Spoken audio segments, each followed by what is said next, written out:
Good evening, everybody. It's another Monday night with bees all day.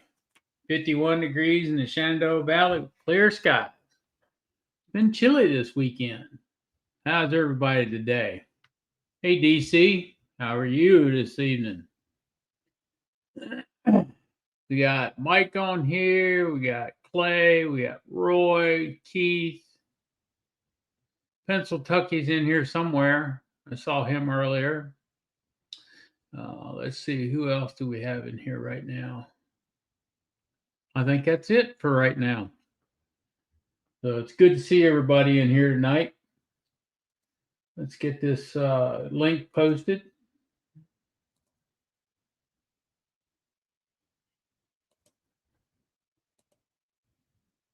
That little chore is done. The link is posted if you want to come in. Brent, good evening. How are you? 57 and mostly sunny for a day or two. Then rain comes back. Yeah, we had a little bit of rain over the weekend. Sunday evening, or Saturday evening, we deserved it. Hello, Hope. How are you tonight? So we needed it bad. Yep. Norman, how are you?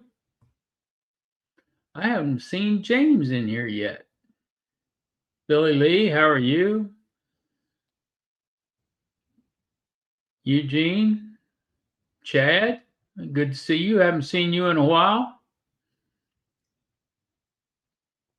Who else have we got in here?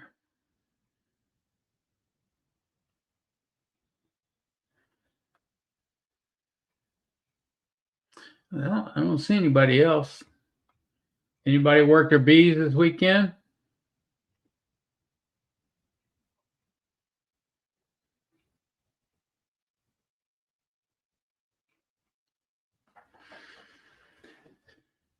Mostly done for the season, DC. Yeah, mine are too. We fed one last time. Here comes the man, the myth, the legend, Mr. Charlie. Hey, How are you this evening, Charlie? oh, all right, I guess. Tired. Yeah. Did you have a good weekend? Um, yeah, not too bad. I went seen some music, music on Sunday, and um,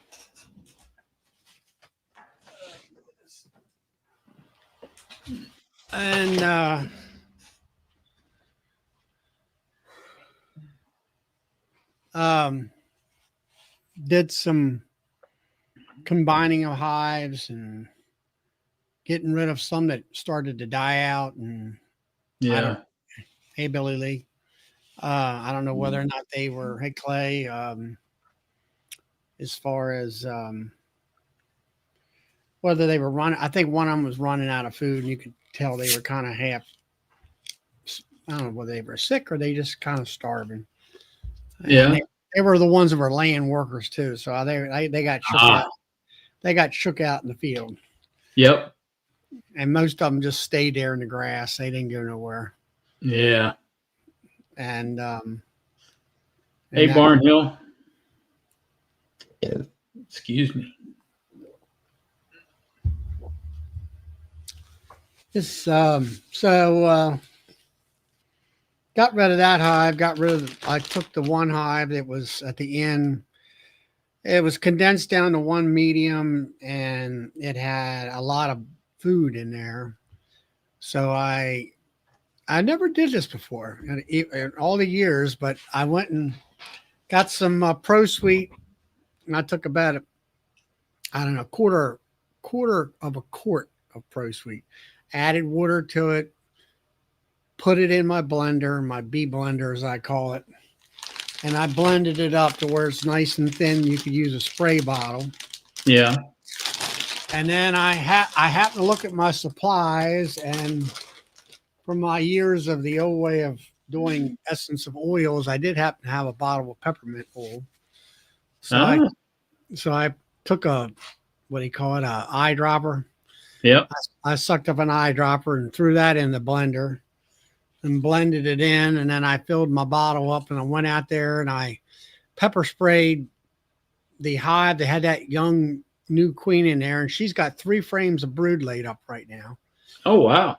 And she got 2 frames of, I don't know, cat brood about yay big on both sides with eggs around it and larvae, and a third one with a lot of just eggs and larvae type. And the bee population was sort of pretty good, as far as keeping everything warm. And so I sprayed them all down, put 2 layers of newspaper down. I went out there to that last hive that had the honey box that had bees in there, sprayed them all down both sides of that box, then put that on top of that newspaper. So combined them. So hopefully that all will work. Yeah. And then I had another hive that had 3 mediums, and 2 of them were filled up with nectar pretty good. And I just pushed all the bees down into 1 medium box. And I took those 2 supers and put them on the back there behind my truck and let the bees rob them out for the next 2 days. So by Sunday, 6 o'clock Sunday evening, everything was completely ate out. And I put everything in the freezer.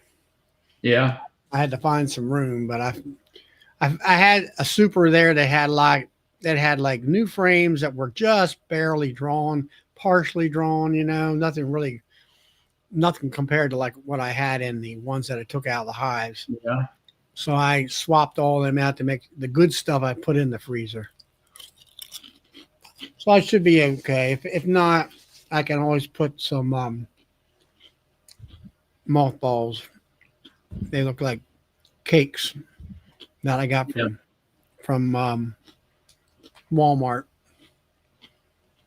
and all that works too.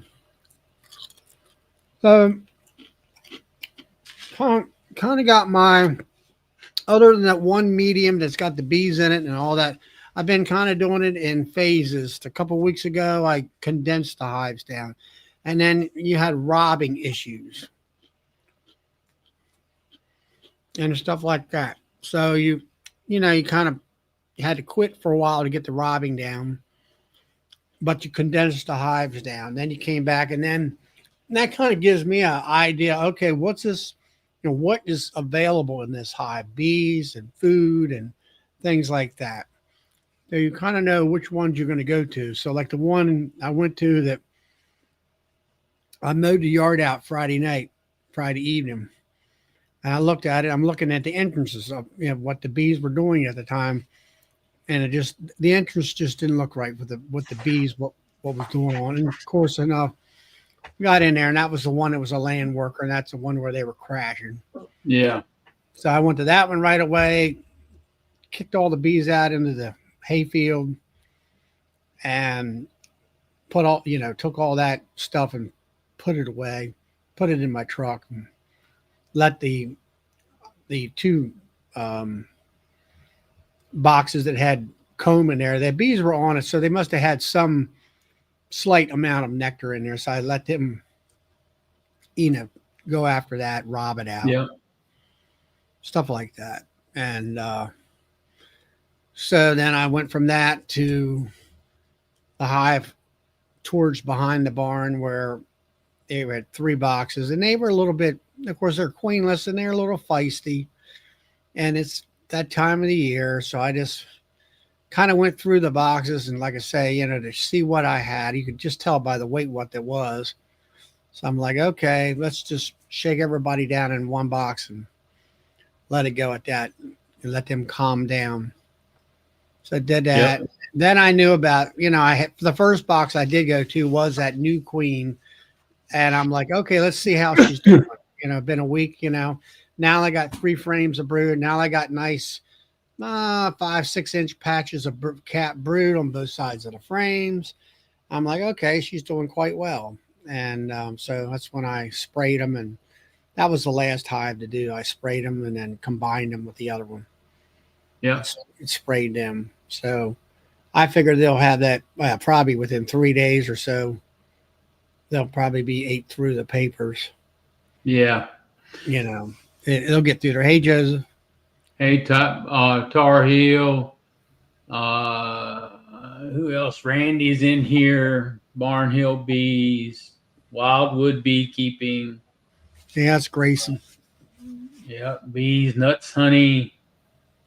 Joey's in here tonight. That's a surprise. Good to see you in here tonight, Joey. Let's see who So, else. it's winding down. I kind of Yeah, got all my hives where the show. And then I also I came back that evening. It was getting a little windy.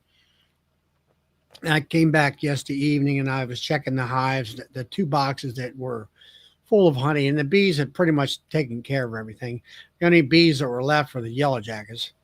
yeah, So I yeah, said, okay, so I went out there and then I could see where my chloroplast boards, they kind of, a few of them got, the wind got to blowing and they were blowing a few of them out in the grass area there. And I said, well, it's supposed to be cold. It's supposed to be in the 40s at night throughout the week. So I went ahead and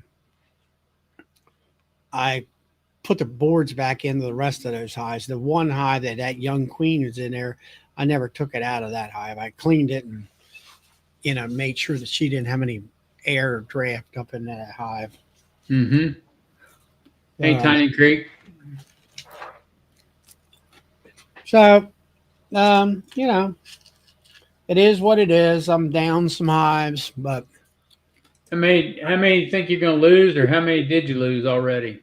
well, right. I got a space for 26, and I'm down to 20. Okay. So I lost a couple nukes, and I've lost 4 production hives. Okay.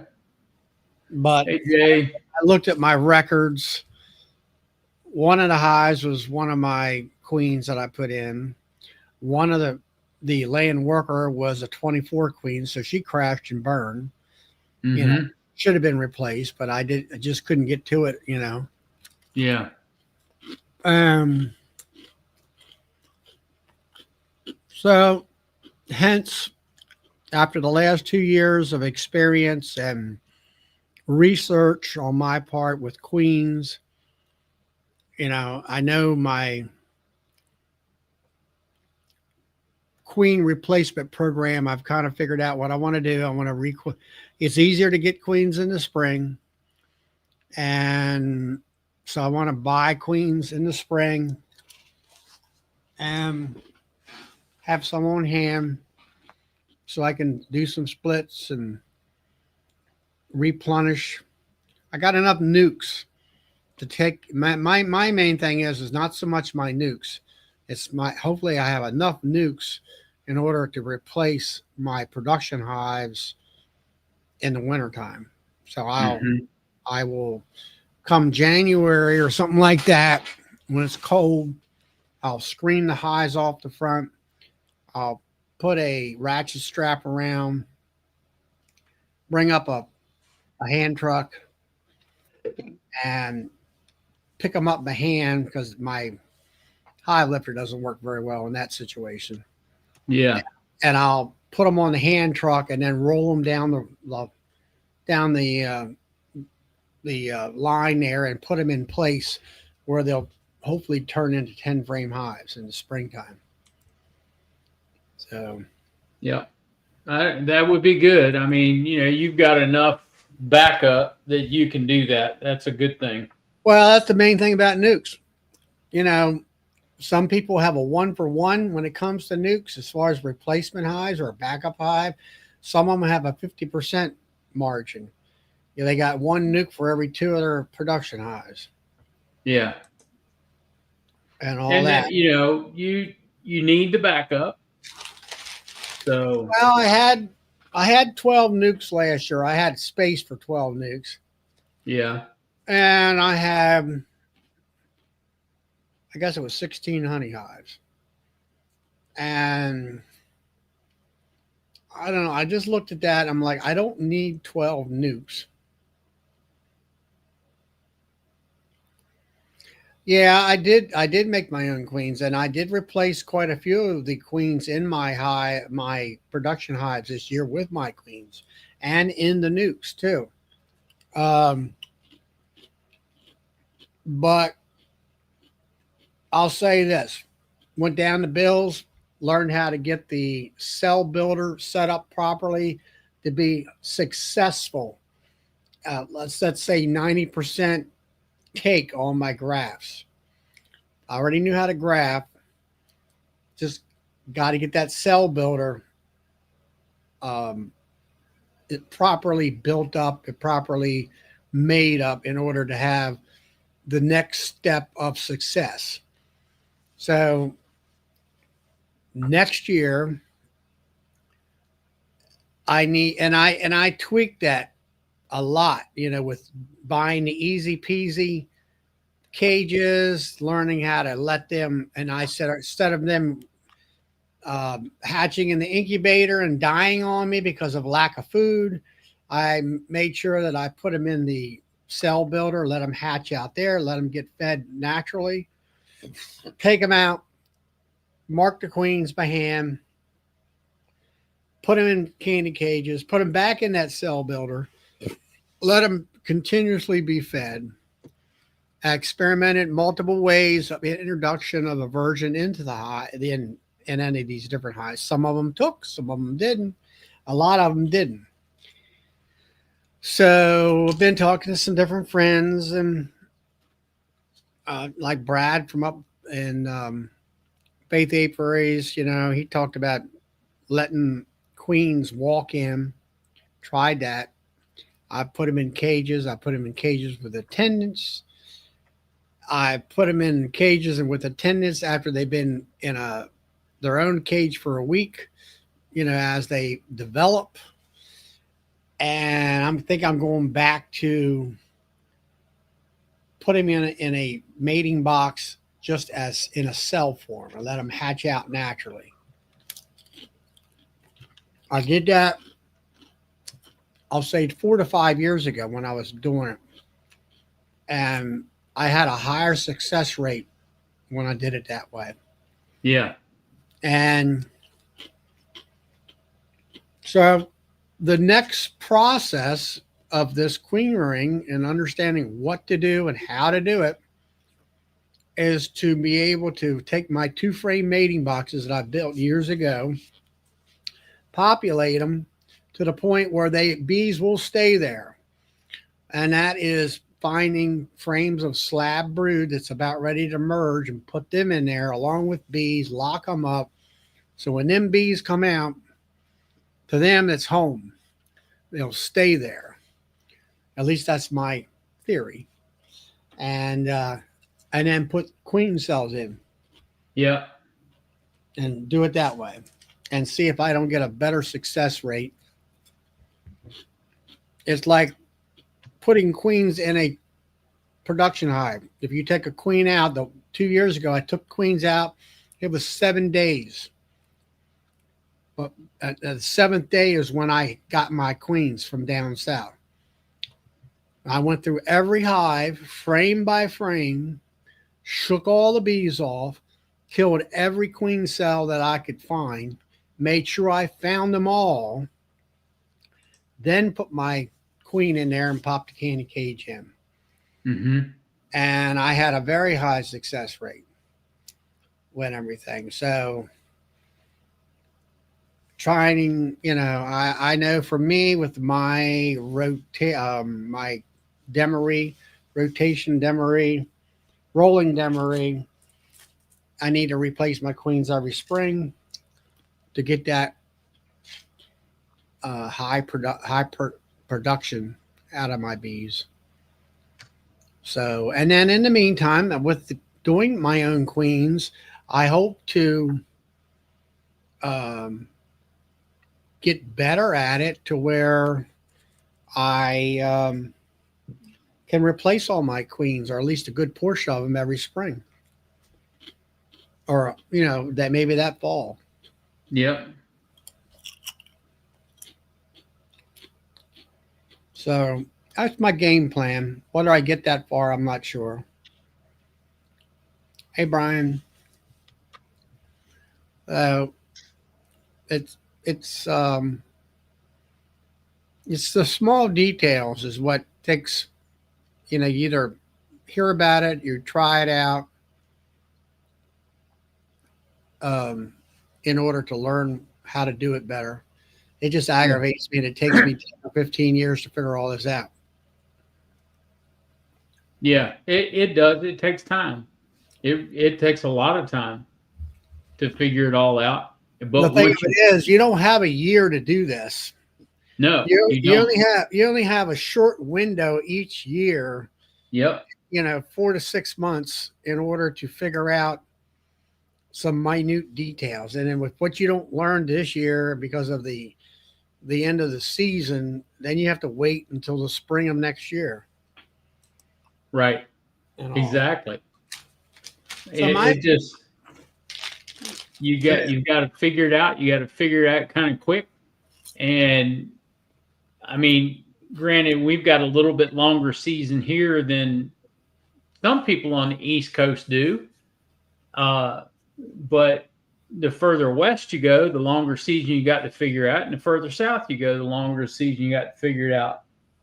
But it's you got to figure it out quick, and you got to be decisive when you figure it out and figure and say, okay, yeah, I'm going to do it this way. So Now DC said he thinks he can breed for longer production queens. His season's shorter. Of course, the queen's life is all about the season. You go down to Louisiana where Cajun Homestead is, that queen is wore out in one season because they lay eggs 12 months out of the year. yeah, Joey will tell you the same thing.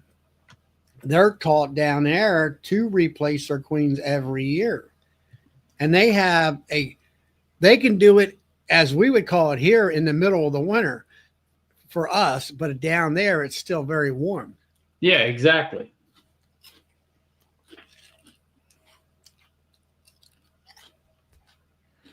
Yep. It you just you gotta. It's a little trial and error, but once you figure out what you want to do and you start doing it, you're there. It's Like also it's also location. So yes, what works for you in your area? exactly.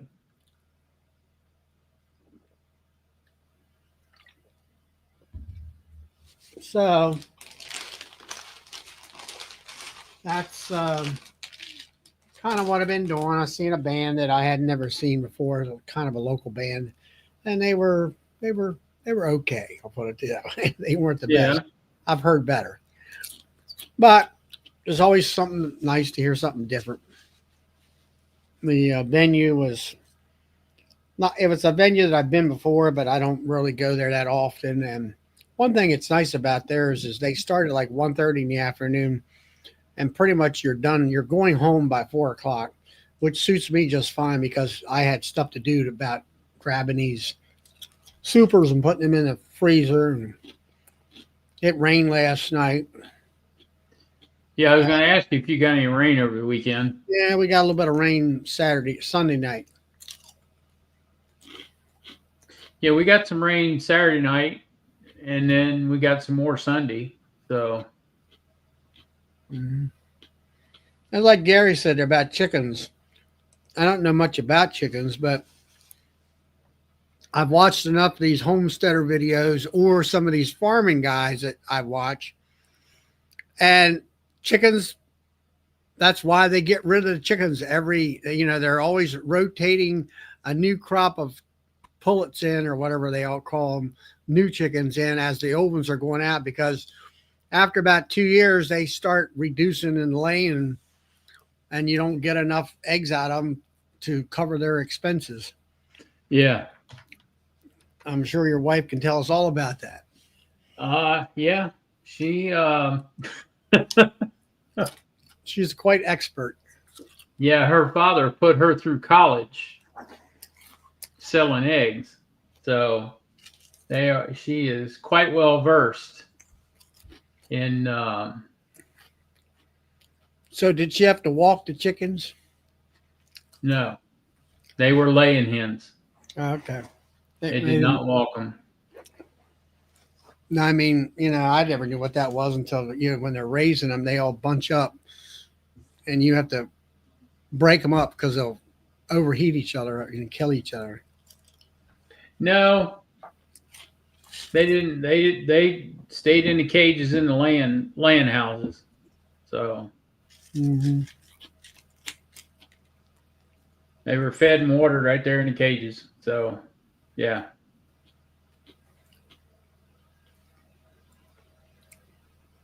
Hey, Russell. So that's what I did over the weekend. And like I say, things are kind of dwindling or winding down. Yeah. I, um, I guess the next major step that I'll take is probably somewhere as the end of this month, 1st of November. I'll probably hit my highs with first treatment of OA Mm-hmm. and start doing that once or twice a month. I did watch. You watched Bob Benny's latest video out with. I got to watch part of it today. I didn't get to finish it. Um, he was. It was pretty good. Greg Rogers. He was more about it, what he did. Yeah. And hey Bracken. Um, I don't know. I got to thinking about it today, about the last 2 or 3 weeks, and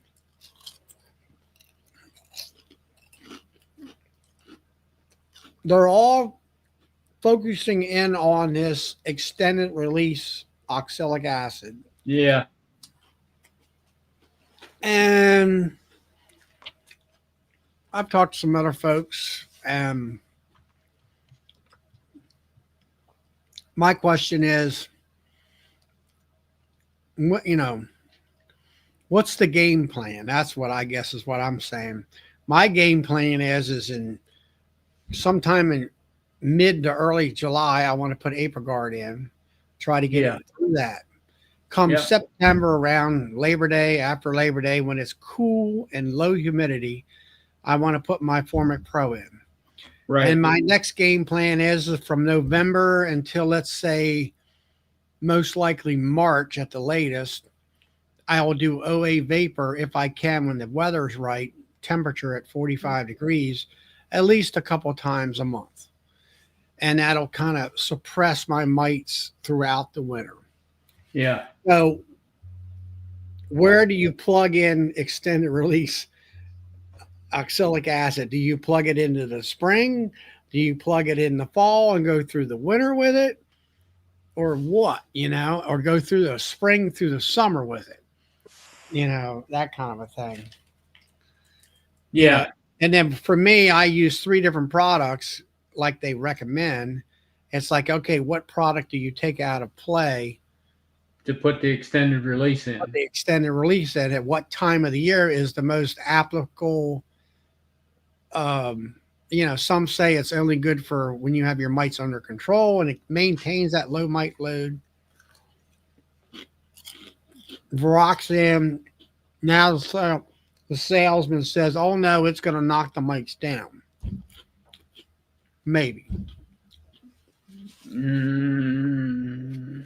Okay. That's what he said. I'll put it, Yeah. and that was several months ago. Of course, that's a salesman.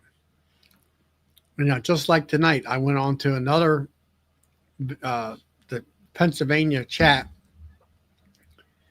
and the ladies' league up there had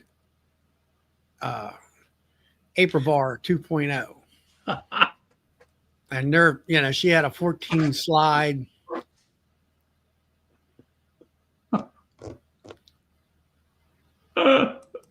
Yeah, but Bracken, you do use it. Now, when do you when do you plug it in, Bracken? When do you work when those do you strips use in? it? And then what other products do you use? I know you use Formic, or I know you extend release, but when do you use anything else? Well, like DC said, it knocks the mites down during a brood break, which I could agree with. Okay. But during that brood break, if you don't have a brood break, I don't see where the mite strips the Viroxan, I'm going to say Viroxan instead of the extended release strips, okay? Because there's a difference. Um, it's it's not really doing any good. It's holding a number Now, because it's these not just killing anything under the cap. When the bee comes out, okay, say you kill. I'm just going to use 10 as an example. All right. So if you kill 10 with the OA strip on it, and there's brood there, and you kill 10 with one strip, just as an example, and a bee comes out, or say 4 bees come out with 12 on them, what have you done? You've not done anything. You've increased your mite load by 2. now Gary says you could cage your queen. Well, Gary, when you got 26 hives or more, I ain't got time for that. Exactly. You don't have time to cage a queen. That might be all right for a couple hives in your backyard, but not for me. And then where are you going to put her at? So now, let's see, what was it? DC talked about put the strips in and then put OAV vapor. Okay, you're using what? One product. And it's like, is mites going to get resistant to that product by using only that product? Why wouldn't they? There is studies about that. That's what happened with exactly what happened with Apivar and Apistan. Everybody was using one product, and the mites developed their resistance. So anyway, everybody talked about the extended release, and you could put it in the wintertime. Then I wouldn't have to touch the hives all winter long. But I think that is also a product that you rely on the mites to be walking over the strips. And at that time of year, they're not doing that.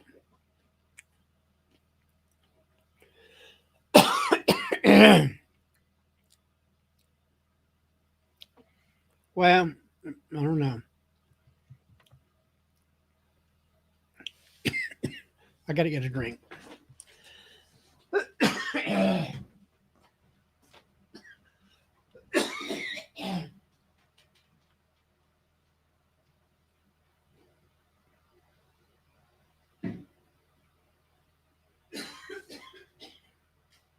Yeah. Charlie, you gonna be all right? Eating that popcorn too fast.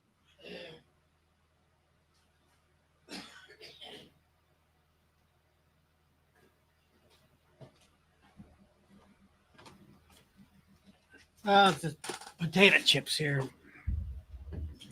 I don't know. Like I say, I think the Utz man is trying to do you in. Yeah. I don't know. I think, like you were saying, after a while, it don't matter what you use, a bug can get used to something. Joey, how you doing? Okay. How are y'all? Oh, pretty good. Those strips, OA strips, how long do you leave them in the hive? They're about like 3.5 months. 42 to 56 days, depending upon the weather. Well, that's what brings the question to me. If they're on that long, even if you had mites under the cappings, wouldn't they die as soon as they come out? Or do they have time to rebreed again? What, with the strips? Yeah. Yeah, it doesn't kill them all. It's okay.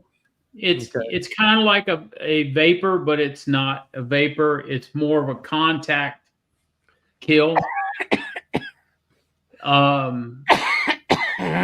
So yeah, if it doesn't kill them right away, they can go breed again.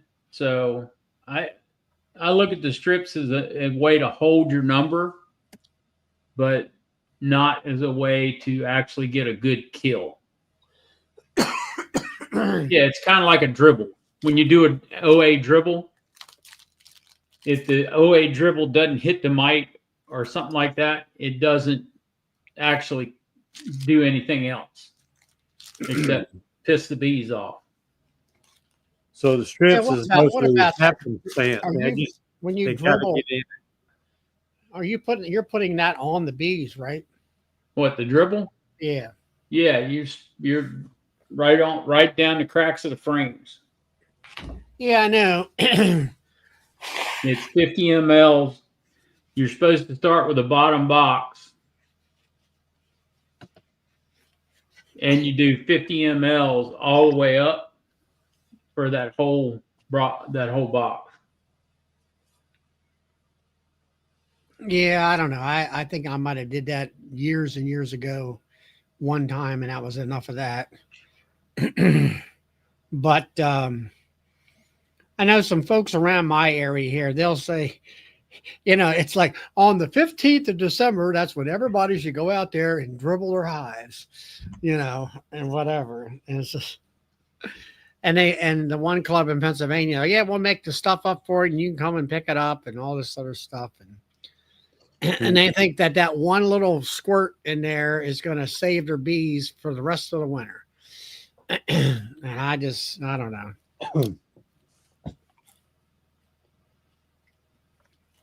And see, like DC is saying on here, when he makes his OA strips, he's using a heavier dose of OA in it than what you would be able to buy over the counter. I'm going to call it over the counter. Well, I mean, that's what with Bob Benny's thing, it showed that on the research. Yeah, it did. And I trust what Bob's saying. So the strips, to me, from the pictures that Bob has shown me and sent to me about it, I wouldn't use them because it burns that comb and that any of the brood that's underneath of that strip and out from it about an inch, maybe an inch and a half, all the way around that strip where it's hanging over the comb. Yeah. They're dead. And it burns that comb down to the foundation. Well, he quit putting them around hanging them like that, didn't he? Didn't he start just putting them all on Yeah, the he top? quit hanging them because of that.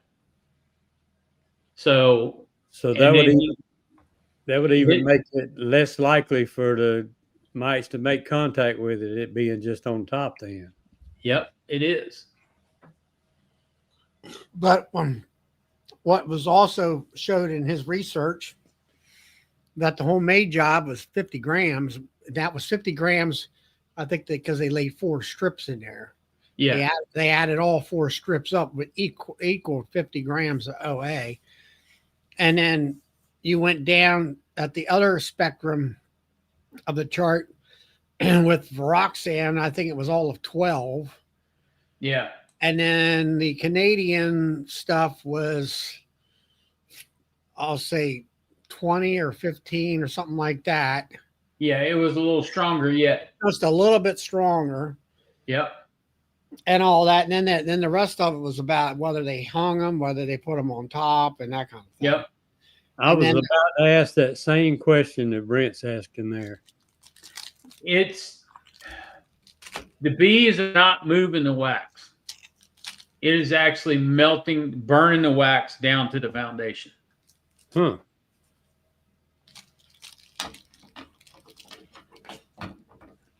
But, and then they showed the thing about the queens and the ones that were crossed between a Poline and Bob's queen, whatever that was, did the best. Yeah. They're kind of saying those queens were the most hygienic, I'll say.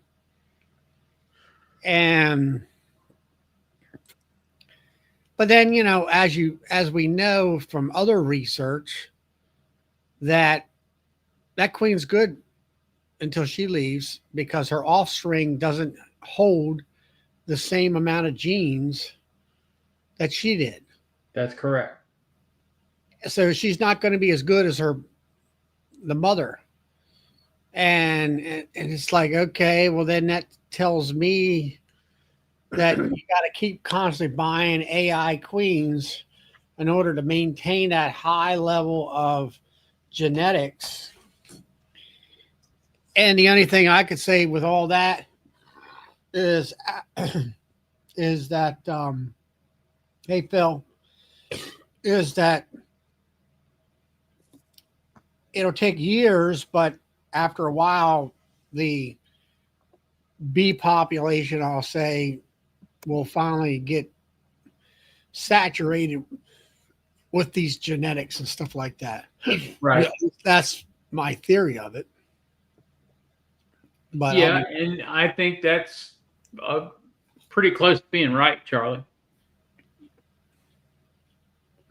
But if you don't, well, you know, they've been coming up with all these different genetics for the last 30 years. And yes, they have. and you're starting to see it just a little bit of a result starting to happen. More so I mean, you're seeing some slight results here in what Benny showed. Yeah. But nothing dramatic. But they're starting to see something. But it'll, like I say, at our level, it's not going to be there for a long time. No, I don't think it's going to be there for a while yet. You would somehow have to get everybody to flood their apiaries. Hey, Brad. Hey, what's going on? Every year till you can get some of those genetics out there in the wild. Yeah, well, um, what's his name? He's coming to speak at your place, Bill. Mike Berry was. Yeah, he's coming. He had that thing, that video. I didn't watch it, but they're in his area where they're bringing in these AI queens. It's basically, from what I gathered, it's a 5-year program that they all had to agree on and do all the testing and all this kinds of stuff. But that's See, the drawback with that was some of us, including me, didn't want to do all that homework for them. Not all of it. And the second catch was they couldn't supply enough for everybody that wanted them anyway. Right. So that was 2 hiccups right off the bat. Yep. But it's also proven that, like Charlie was saying, if an AI queen will lose from mother to daughter 40%, if she's hygienic, she loses 40% of those hygienic tendencies from mother to daughter. And that's proven. And then when you go from daughter to the next daughter, you're going to lose even more of it. So by the time you get down to an F3 to F4, F3 to F4, you've lost it all. You have no more hygienics. Now, with that said, when you know how people will say, you got a really nice queen here. The hive is calm. It's a good honey producer, and she's lays up a ton of brood. I want to breed off of her for these queens. But are you going to get all those genetics that you like about her in the next 2 or 3 queens? Or is it more so the drones? I think it's a combination of both, actually. Yeah, it could be. So what's happening, Brad? What's up down with you all? Uh, Not a lot, but I have been treating the bees. Yeah. What are you treating with? Apagard and oxalic acid.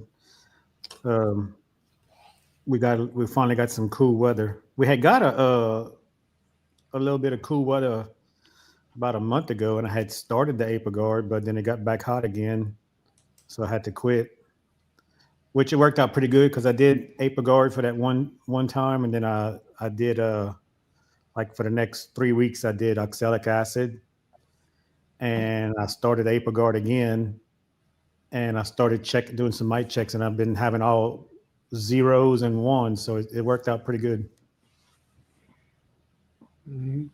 I'm not hardly seeing any mites at all, and a lot of the hives, they get 2 brood breaks a year, so they kind of I hit them with oxalic acid whenever I do that requeening and stuff, so that knocks them way down too. When I had checked them a month ago, the only ones that had a little bit of mites, I was getting some 3 and 4s were the honey hives that only got requeened once.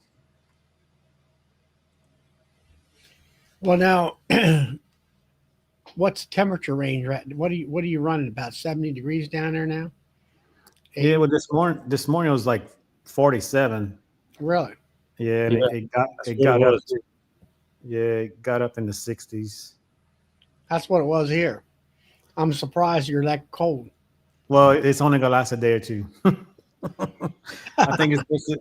I think it's supposed to get back to around the high is like 80. It's gonna get back like 67 at night, something like that. 80 during the daytime. 80 during the daytime. And boy, they loading up on pollen right now. Hmm. I was pulling those. I got those ones over them double screen boards, them Hawaiian queens, Yeah. and I had to pull them off to treat the ones below. And whenever I set the hives back on, it was just bees full of pollen that would just pour because I only got a small entrance, on that double screen board, and they were just pouring in with pollen. And they doing really good. Those Hawaiian queens, all them ones over the other hives, they doing really good. They went from like 4 frames to 8 frames in a month. You get a good goldenrod, Brad? A lot of pollen, no nectar. It was too dry. We just got rain right before this little cool front. We hadn't had rain in a month. But I mean, they it's almost finished because I see the goldenrod starting to turn brown now. Yeah, But they still pulling it in because they like today it was loaded with it. I noticed I've been going to the fair for a few days. I come back, I noticed the goldenrod smell in the bee yard wasn't Yeah. as it has been. Does yours get like that? Open up some hives and it like makes the top of the frames look dark, like they almost like they wet. I I hadn't really looked in any, And so it's got that odor, that yeah, smelly it's sock, strong. smelly sock.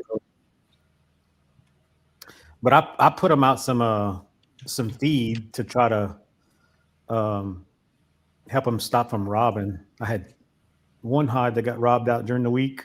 It was a small hive, but it was loaded with honey. And man, before I knew it, they had got in there, and there was no stopping them. That it looked like a war at the bottom of that hive. When I pulled the frames out and stuff, there was just tons of dead bees from where they had killed the bees in the hive. And I found the queen. The queen was dead in the bottom. They just so hungry right now for something wet because it was so dry for so long. So I've been putting them some open feed, away from the house, and they've been tearing that up every day, trying to keep them busy instead of going after the hives. I had to do that last fall. Nobody was really getting robbed, but I seen a lot of fighting at every entrance Yeah. here in my big yard. Now the smaller ones, not so much, but in the one that's got like 20 something colonies out there, Mm-hmm.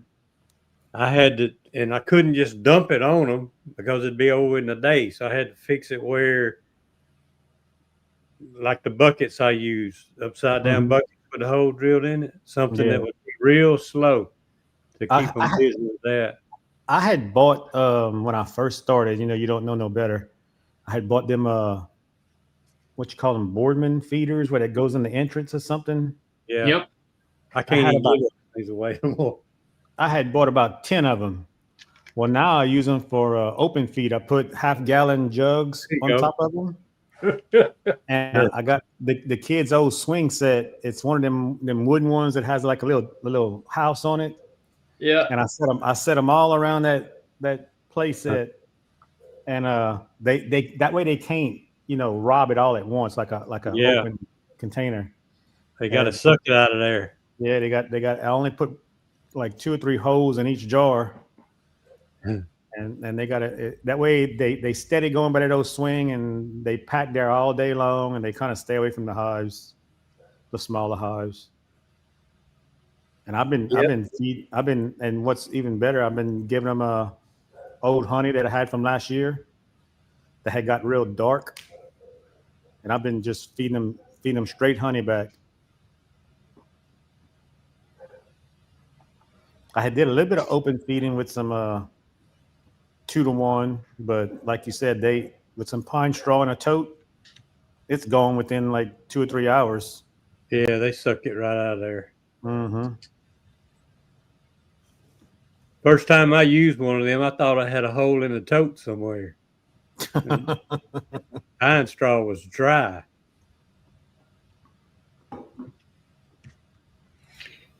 Yeah, but that's one thing if is your pine straw like the ones down in Georgia and places like that? It's like the pine straw is like sticks.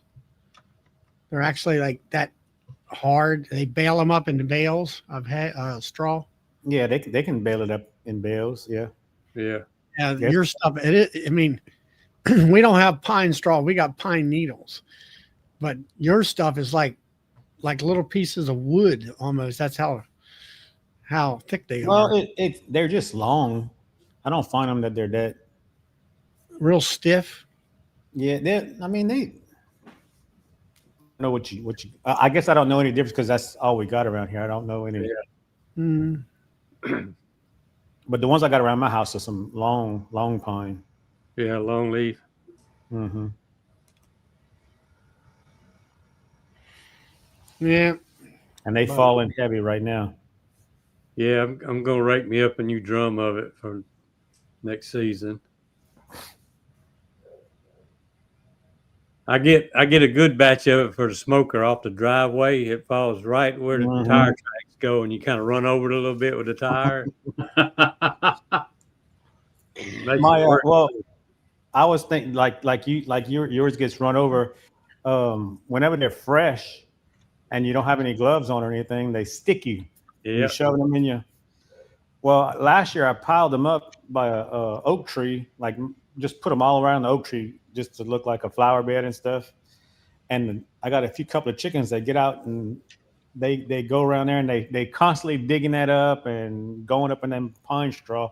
Well, they actually when they messing with it, they actually break the little sticker off the end. So it's easier to shove uh, in the thing without them sticking you. They kind of like break them up.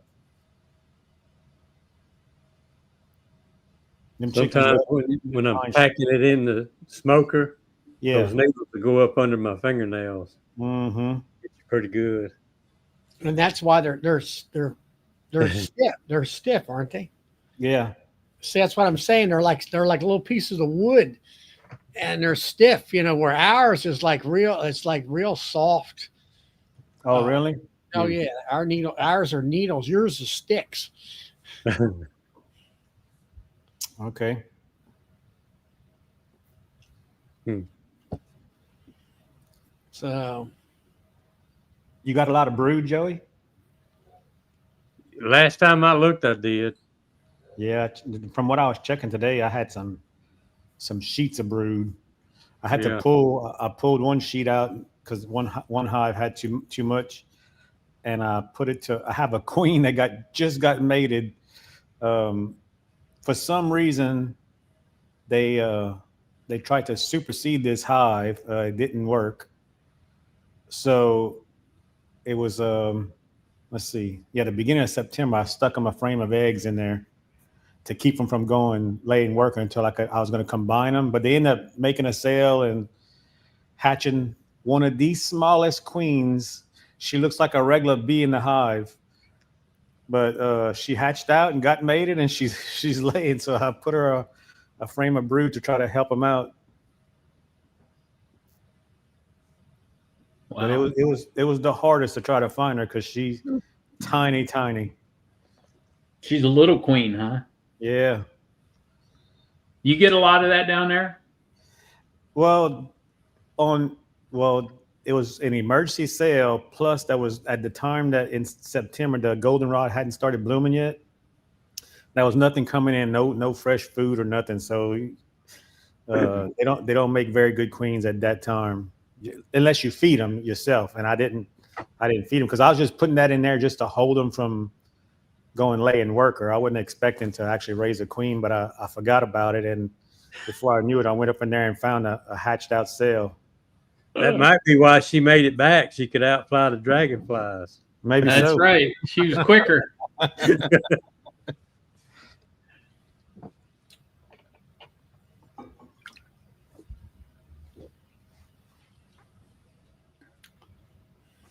Wow.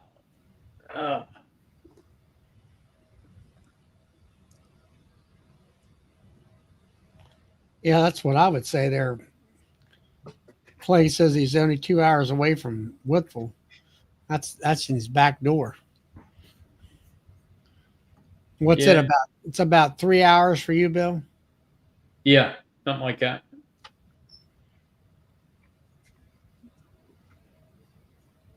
Yep, we're going down Thursday evening, and I'll be there till Sunday morning. No, Tom, I thought about going, but it just actually, if I was going, I'd be going over to Farron, Virginia, across the mountain to the Blue Ridge Heritage Days. Actually,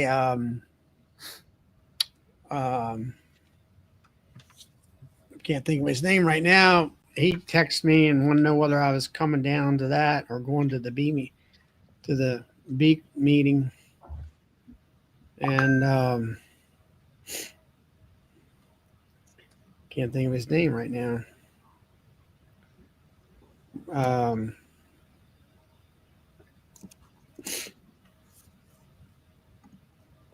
But he was going to go to the B meeting, I think. Jarrett, that's who I'm thinking of.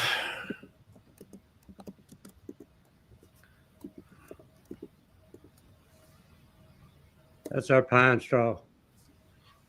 Yeah. See, that's and now try to. Is it Ben? Yeah. Yeah, that's his long needles. This one's kind of dry.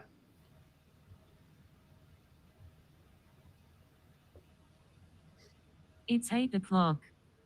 What? What? What was that? Oh, that was my laptop. It tells you what time it is on the hour. I thought it was my Siri. I thought my phone was doing something funny. Every hour it tells you what time it is. It's a dang Mac. Is it Siri talking? Oh yeah. Yeah, Tom, Melissa. Yeah, Michael will be there. 21st Bees and Bob Walker's going to be there with his outfit. Selling. The Apimon outfit. Yeah. He's working with them now, right? Yeah, he is. Yep. He's been selling honey here the last couple weekends, couple days or at least. Doing pretty good with that. at the house. But no, I was thought about going down there, but decided not to. Yeah. It's about a 7 hour trip, 8 hour trip. And then I wouldn't mind went down to Floyd there this weekend, but it doesn't look that way either. Or maybe next weekend. Got the Halloween bash down there. Yeah. Yeah. If I go next year, it'll be as a vendor down there, down to state conference. The state conference will be where at next year, though? Supposed to be at Weir's Cave, Where's that at? right there off of 81, about 38, 39 miles south of me. So it'd be south of South of Harrisonburg, Harrisonburg and Staunton. before Stanton. Oh yeah, Yeah. that's a little closer. I'd go for that. Yeah, Clay, yeah, Clay knows exactly where Weir's Cave is. But yeah,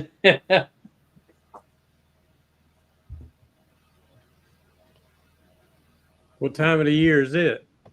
it's usually in the fall. Hmm. We stopped having 2 conferences a year because we just weren't getting any attendance at all. So Would you say Weir's Clave? Weir's, Weyers Cave at the Blue Ridge Community College.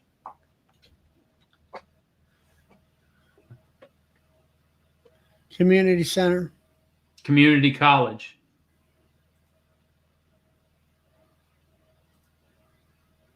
Where's Cave? Community Center. They actually have a college. Community College. Blue Ridge Community College. Yep. Siri kick you out? Something happened. Hit the wrong button or something. Yeah, I see.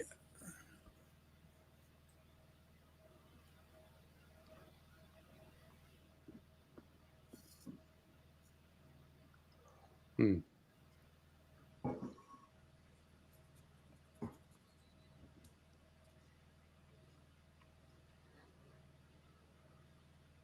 Just trying to see how far that is from here. Weir's Cave from Yeah. to you. Yeah. Let's see. You'll come up 40 into Tennessee, come across Tennessee, and hit 81 in Knoxville, and it's about 3.5 hours up 81 from the time you cross Tennessee line. It's actually named after an actual cave. Yeah. Oh, okay. Is it like a touring cave? Like you can go in and tour? No. No. The only cave I've ever been in is the one in is it Dollywood?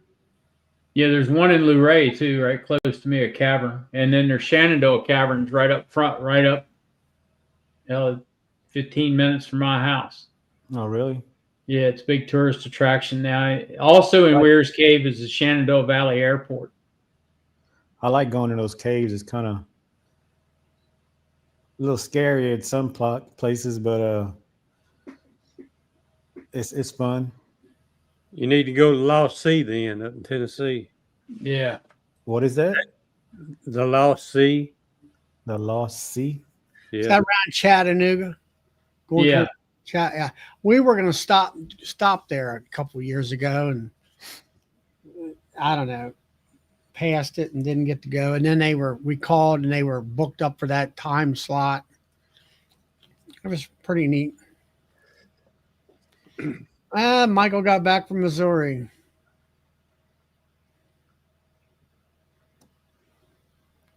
Then he has to turn around Thursday and go see Bill. Was the Missouri conference any good there, Michael?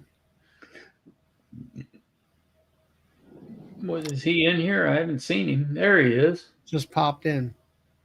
When's the Mississippi? Y'all ever heard anything about the Mississippi conference? Mm. I thought it was in like October or November or something. They had a good one last year that I saw. They did? Yeah, Mike Berry went to it, and they had a lot of people there. Oh, cool. I can't remember when it is now, but he's supposed to be going again. I know it was after hours, but I don't know exactly when. In November.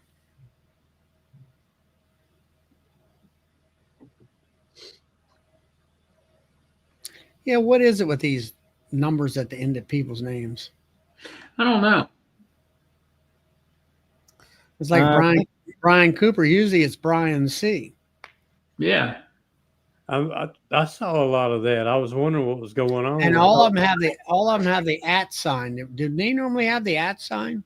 Yeah, I think it's a new format from YouTube. Because mine changed as well.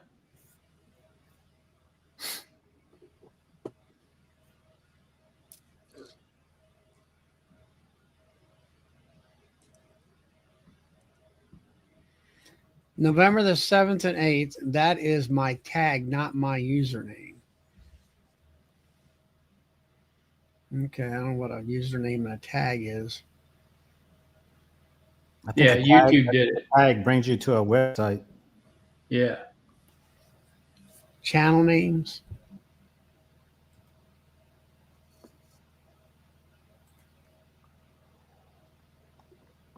I don't know. Yeah, if you click on it, it's supposed to take you to their channel. Is what it's supposed to do. So He had 11 customers. It's the worst. you haven't gotten to Virginia yet, Mike. I wasn't going to say anything.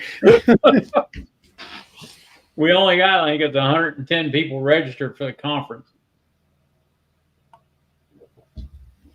Not too late to back out. Nope, it's not too late to change your mind.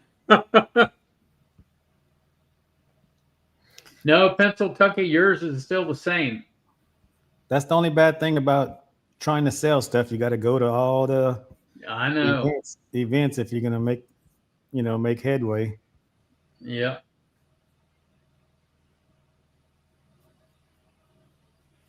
See, I'm just the opposite with my honey. If they don't come get it at my house, I feed it back to the bees. Well,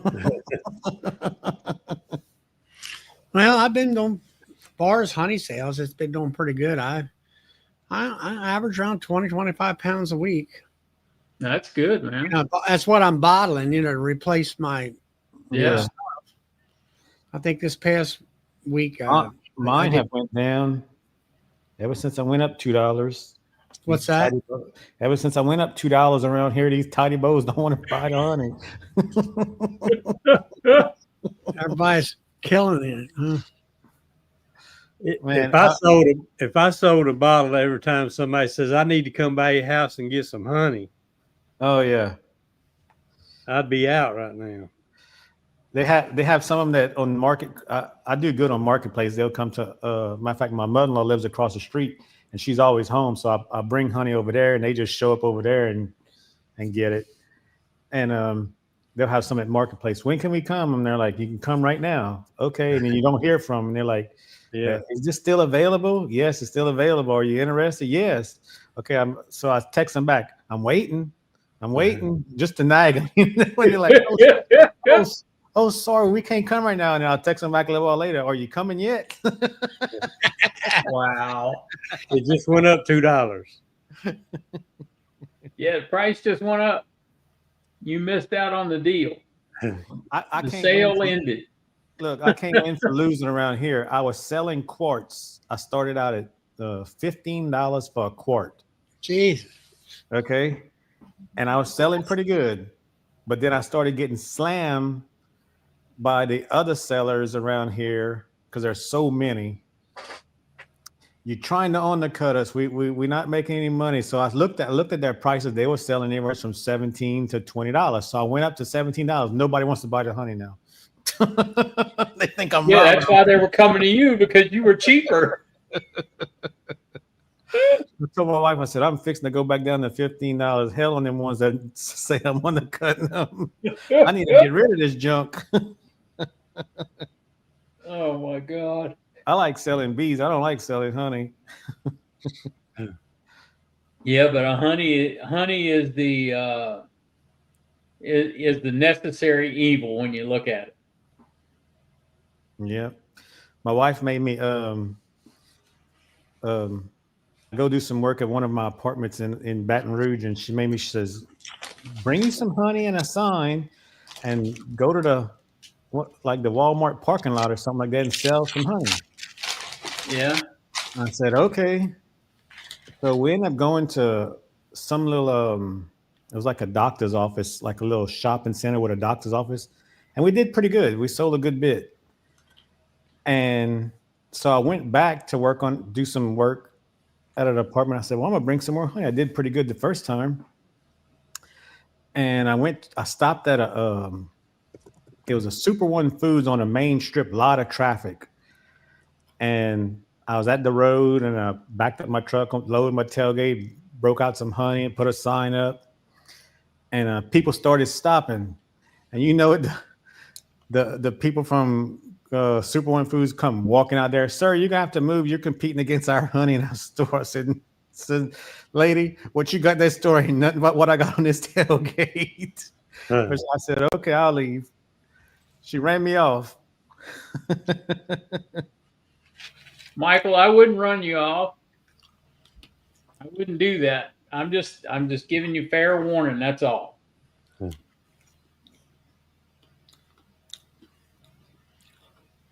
Sounds like Michael's salesman's coming with him this weekend. I don't know. Hey Kodiak, how are you tonight? You haven't been in a while. Yeah, where you been up to, Lee?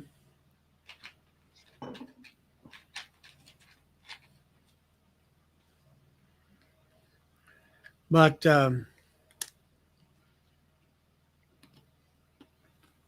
don't know. It's like all these different conferences that I look at today, or look at all over the country and stuff, like they were talking about. Well, like Mike was talking about, down there in Tennessee at I forget, Murfreesboro. That was hardly attended, and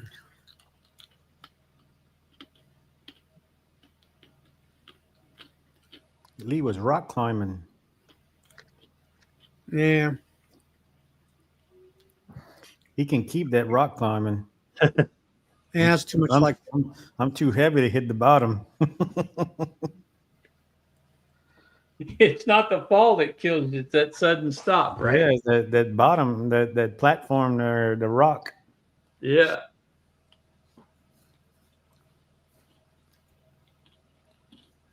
But it seemed like attendance all across the board is off on all this stuff.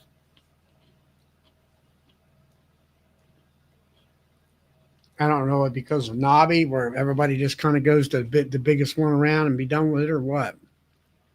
I don't know. I think that might have something to do with it.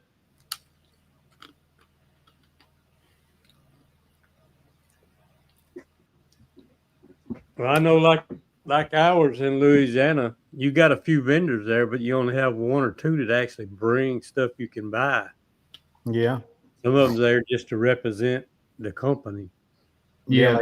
Like this year, the Apame, he didn't bring nothing to sell, and Man Lake didn't. They didn't bring nothing to sell. They never bring anything. They don't ever bring anything. They did the year before. They brought They used to bring a little bit.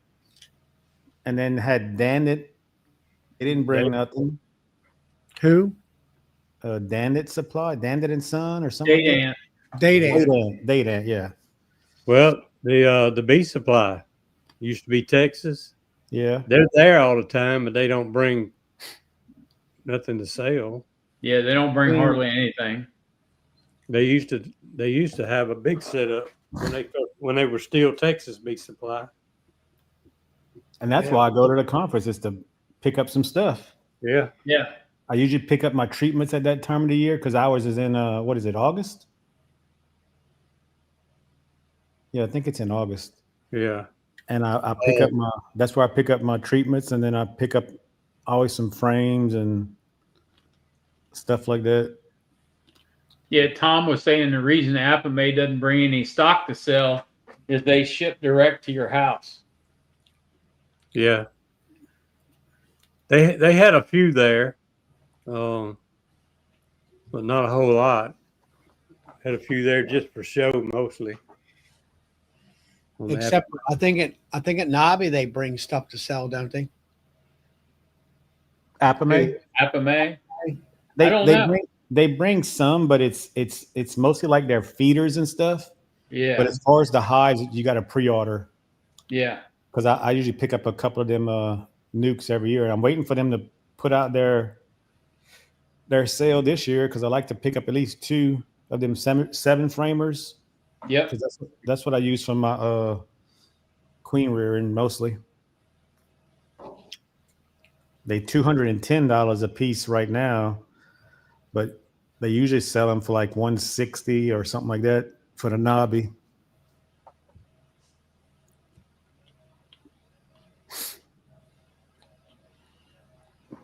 I don't know. I got my pro nukes ordered from I think it's Hillco. He sold them for $12 a piece. What's that? Pro nukes. Oh, yeah, he's losing money. Yeah. I think he just does it just to. It's a lost leader, as they call it. Yeah, it's a loss leader, all right. But I mean, like for down here, we can only sell a nuke for like I think the most I can get is like 175. And those dang pro nukes are like anywhere from $20 to $24 a piece. So you losing $25 right there just off the box. Yeah, but you buy them by the pallet. How much are they? I don't know. I ordered 60 from him. And I still got some of those. Last year they were selling those white fold-up ones. Them guys that had just I bought a whole case of those. It was a case of 50 or so or 75. They were like $10 a piece or $9 a piece at Nobby. And those work pretty good. They hard to fold up. Yep. And trying to staple them if you don't have the right kind of stapler too. Mm-hmm. Where them pro nukes, you just gotta open them up and put the 2 little end bars in, and you're done. Well, I know if you can get the end bars to stay in them, that's the thing. I know. I hate that. Every time you turn one upside down, the damn end bar, you must have to hot glue them suckers in there or something. Well, as far as though just selling nukes, that don't give you a problem. Once you put them in, they until it leaves your house. Yeah, when it leaves, after it leaves, it's somebody else's problem, right? Somebody else's problem. But I do have some that I keep around here just to like do some queen rearing. And every time you tip them over to knock the hive beetles out or the trash out, the end bars fall off. Yep. Well, I mean, I know the one guy that's a big nuke producer where he's selling hundreds and hundreds of them, or let's say thousands of nukes. Yeah, more like 4,000 or 5,000 nukes. Mm-hmm. He buys a lot of, I'll say whatever. He buy multiple pallet loads of them pro nukes. Yeah. And I don't think he's buying them for any $10 or $12. I think he might be buying them for about $8 or $9 a piece. Yeah. Oh, I'm sure if he's buying a pallet, he's getting a good deal. Maybe that's what Mike 21st Bees need to do: stop selling frames and start selling Mike's pro nukes.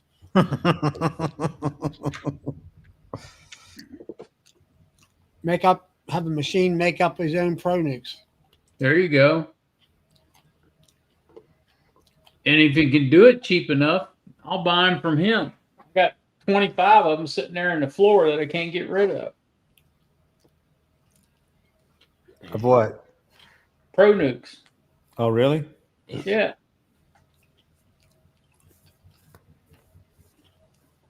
I give you $12 a piece at the conference. Nope. They cost me 18. Good gracious.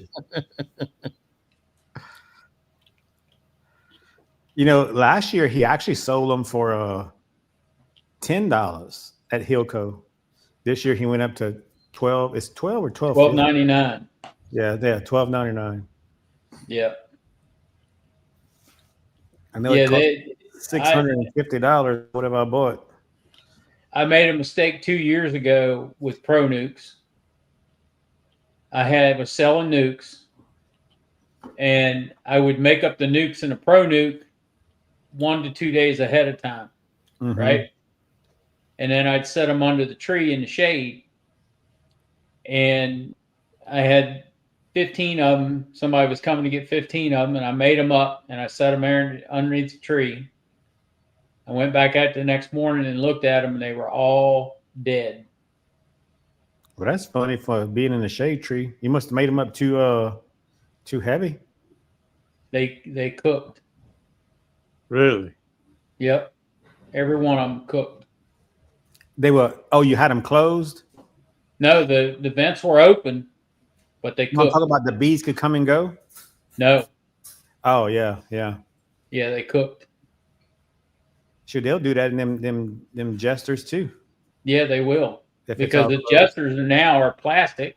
They're not the wax cardboard. They're Mm-hmm. plastic. They're the Coroplast board. Yeah. And that's like Man Lake's cardboard job. Lloyd up here, he would buy a pallet of them things, and he had like I think it was a 6-inch hole saw, and where he had the preparations in the end of that box, he'd bore that thing out and then have a screen, 1/8-inch hardware screen, and staple that in there in order to get enough air in them boxes. Yeah, that's what I did when my first year I did nukes. I had bought them cardboard boxes and I cut a square out and just not super glued, hot glued some wire mesh on the ends on both ends so air could pass through and through. But now what I do with my Pro Nukes, I actually like transfer my queen and my bees to the Pro Nuke, and then I set them all around the pecan trees, and then I open them up and let the bees actually come and go. And then as they come get them that night, I'll go and close them off when they come the next morning. Yeah. And just trap the bees in it. That way they're not closed up in the daytime in the heat. Yeah, that's what Lloyd up here did. He would get, let's say, 300 or 400 nukes. They would be open. They had flight during the daytime, and then if he had a certain amount of people coming in to pick them up that had ordered, like you said, he'd go out there at nighttime and shut them down. Yeah.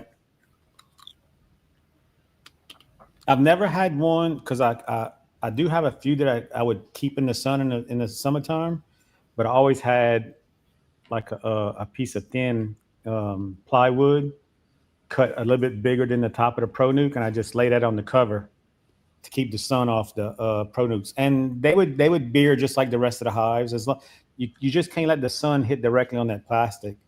As long as you got them open and they can come out and beard, they keep just as cool as a regular hive.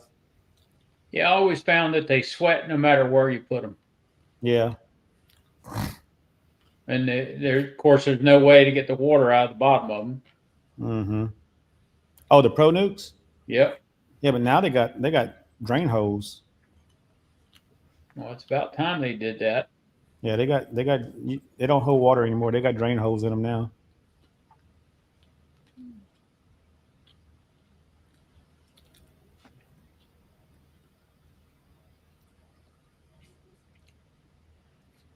Yeah.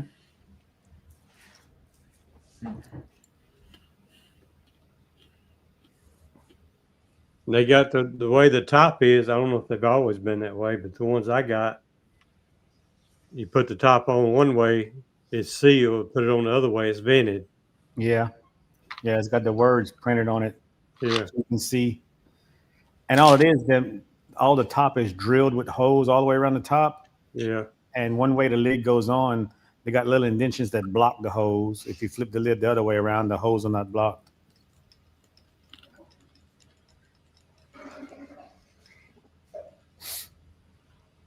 I don't know how well that vents, but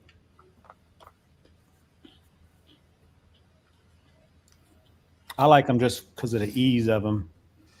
Yeah, I used them for the first time this year, and it made people picking up. It made it a lot easier on me. Yeah. Oh It had- yeah. The cardboard ones or even the adjusters, you gotta tape the lid down, and so that if they come and pick them up in the back of their truck, so that the wind don't blow the lid off the top. yeah, Where them Pro Nukes, they lock in. I wouldn't trust those locks very far either, Brad.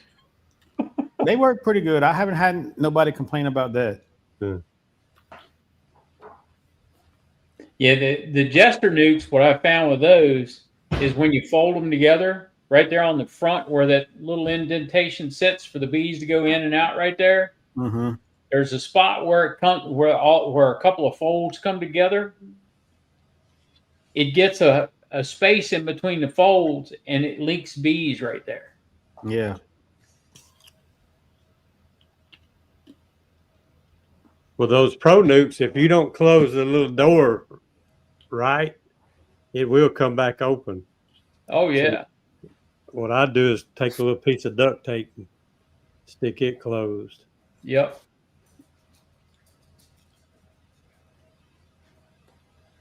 And if you get enough bees pulling on it, they can open it up. Mhm.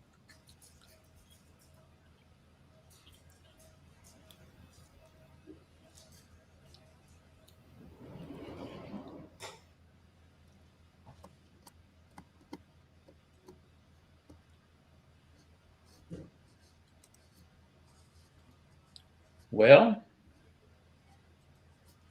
seems like everybody's slowing down. Hmm. It's only 8:30 where you're at, Joey. You're slowing down already. Yeah, it's the first Monday night I've had free in a while. Yeah. What you been up to? Well, always something different. Yeah. Honey stuff, most of Well, that makes sense. it. It's that time of year, right? Yeah. We got one club we go to. We have a meeting on Monday night. Another club, two more clubs is Thursday nights. Those get tied up. Is that the ones you and Mike Berry go to? Yeah. Whatever happened with his There's, all they do. his hives he had at that property? I don't know. He don't do any more videos with it. He had to move some on one of them.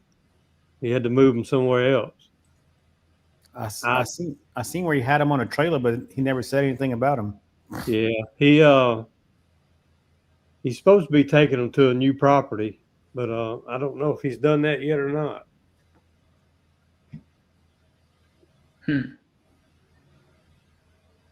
The landowner must have decided he didn't want bees or something. Something like that. I'll let him get into that. Might have got stung. Michael, that's up to you what you want to live stream or whatever you want to do. That's up to you. But all I'm saying is, as of today, we only had 110 people registered for the conference. So it's up to you, buddy.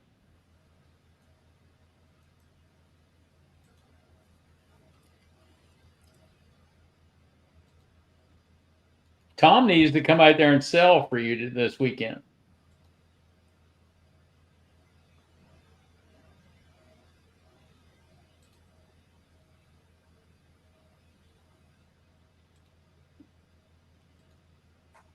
Joe, you been checking for mites on yours? You did any washes?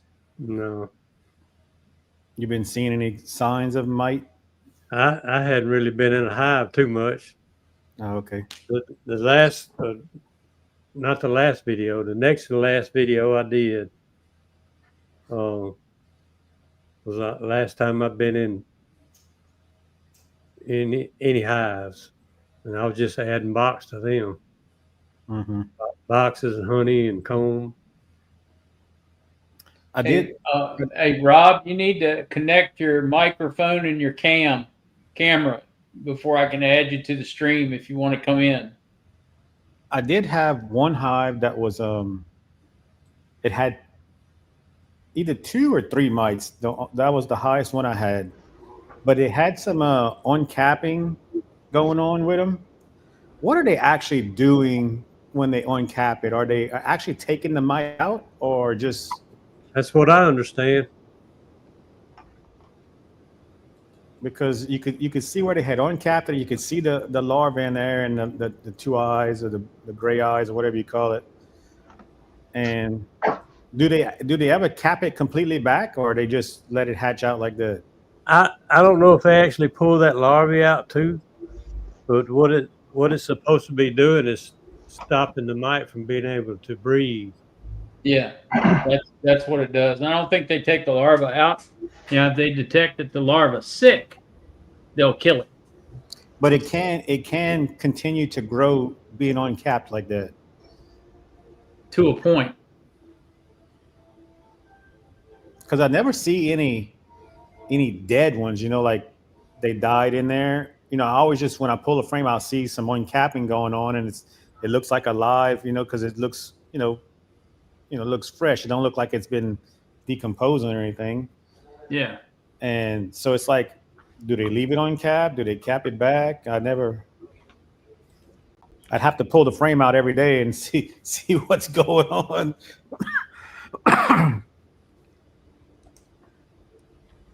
I bet you JW can tell you how much a pallet of those Pro Nukes cost. He Yeah, JW, how much are they? Yeah, I could, but I hate to commit. It's not my project to sell. Made down the road from me about 15 miles.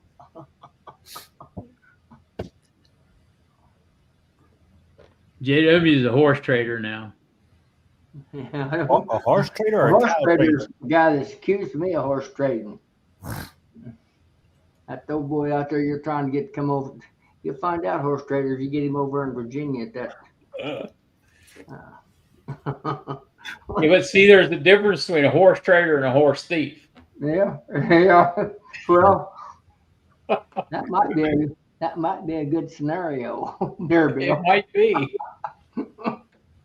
You guys, I'm going to get on here so I can protect myself. I can't type fast enough to. You guys got me madder than an old wet hen. Who's got you mad? I want to regress on the conversation a little bit, if I may. Have any of you guys actually used the extended release strips in your own hives? I only used the ones that I made, Yeah. and it was year before last, and I had used Apivar at the beginning, and I didn't have a high mite kill in the spring. I didn't know it, and when I checked, so I decided to make these strips out and put them on there like right before the summer started, and I checked and I had a lot of mites. I mean, a good infestation. I was seeing like some 14s and 20 mites in a hive, and I put all these strips on top of the frames that I made. Yep. And when I rechecked after I pulled the honey around the end of July or August, the mites hadn't gone down. They stayed the same with the strips on, but I still had a lot of mites. Well, I'm just telling you what my experience is. I've got 44 hives in two of my local yards, and I split them up. I treated 22 hives with the extended release. I checked, and first of all, I ran the Apigard, which everybody that certainly talks. I treated with Apigard, and I checked 44 hives. I checked them, and the highest I had everything from zeros to the highest count I had was 4. Mm-hmm. 4 mites in half a cup, 300 bees, or whatever you want to say, whatever percentage that figures out. That was after So you I'm did running half my hives with OAV, 56 grams. I've got it in 3 strips on top of the frames, and then the other 22, I'm going to treat with just the OAV.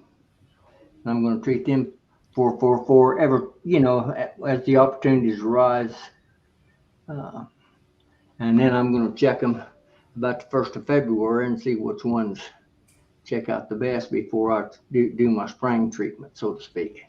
Oh, okay. That's my plan. I'm going to try to do my little testing on my own because I don't, people's talking and I've heard everything. I even got a text from some boys out east there that said some of them was killing their hive with the Veroxan. I think it's all, but you wonder if they're following protocol. When people get online and do all these texting and talking, I'm wondering how, if they're following the manufacturer's, protocol You for said they had stuff. you said they had people saying that the Veroxan was killing their hives. And that's what I'm hearing. Yes. I don't see how that's happening. Well, I don't know either. That's the reason I'm curious. The only way that would happen is if they overdosed the hive with the Veroxan Yeah. strips.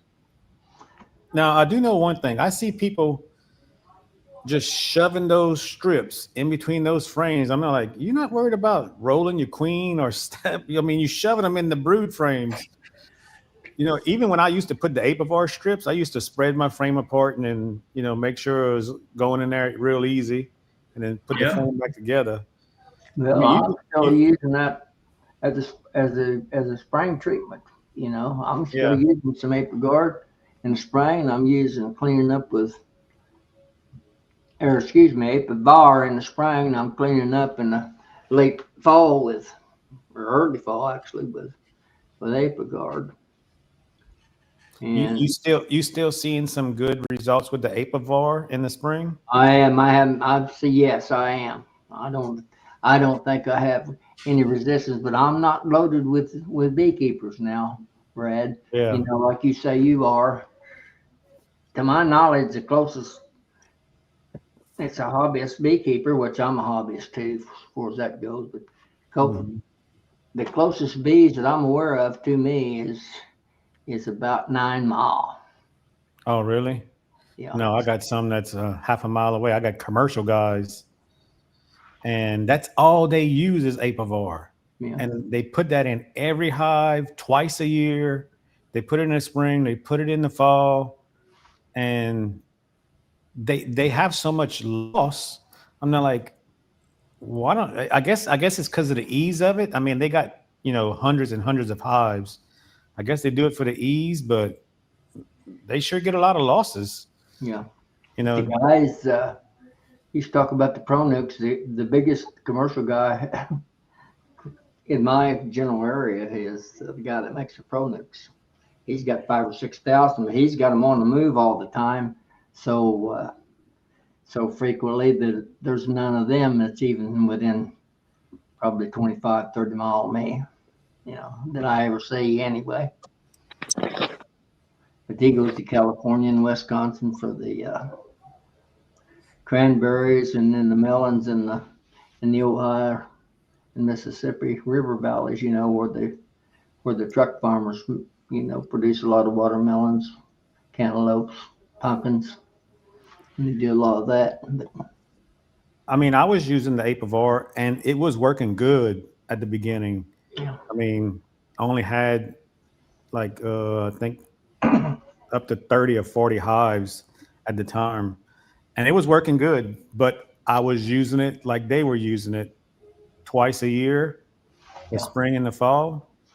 And when it came around to I think like the fourth year that I was using it, man, I lost so many in the wintertime because I just stuck the strips in there thinking they were going to work in the fall and didn't really check out the highs. Yeah. I must have lost like almost 3/4 of the hives. They would just slowly die off in the wintertime. Ever since I started using it, I've never used it over once a year. I've always rotated other, Formic, Apigard, and when the vaporizers come out, uh, the Instavap, so to speak, Yeah. the ones that was easy, well, I started using them, but I don't rely on them. I use them as a supplemental treatment's what I call them. They're not. I don't consider. I don't think the AOV by itself, in my experience, is a knockdown treatment. Some guys claim they are. I treat 4-4-4, 4 grams, 4 times, 4 days apart. That's the way I do Mm-hmm. my vaporizer treatments. So I'm not saying I'm right. I'm just telling you what my experience has been. And that works for you, doesn't it, JW? Yeah, well, it does in my area. It has so far. Let's put it that Yeah. way. Yeah. And Have that's the biggest thing right there is what works for you in your area and on your bees is what you need to do to treat them. Well, that's what I tell these beekeepers that mention it to me. I said, you got to do. Don't be afraid to do a little experimenting, and Mm-hmm. you'll find out. Don't listen to half the stuff that's out here on the internet, including what I put out, because I'm the biggest liar in the county. So Well, that's why I swapped to that Apigard because I started having good success with it, and the people around here don't use it.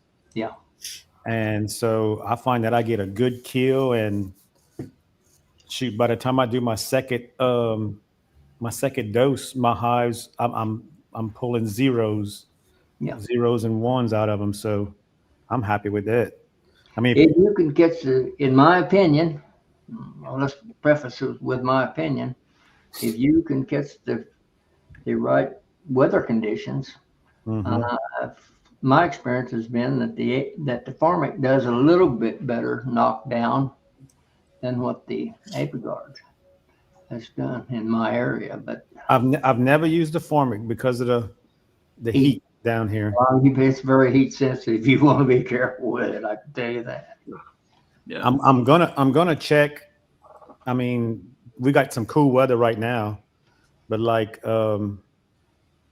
I think in about 3 days it's gonna get back up to in the low 80s.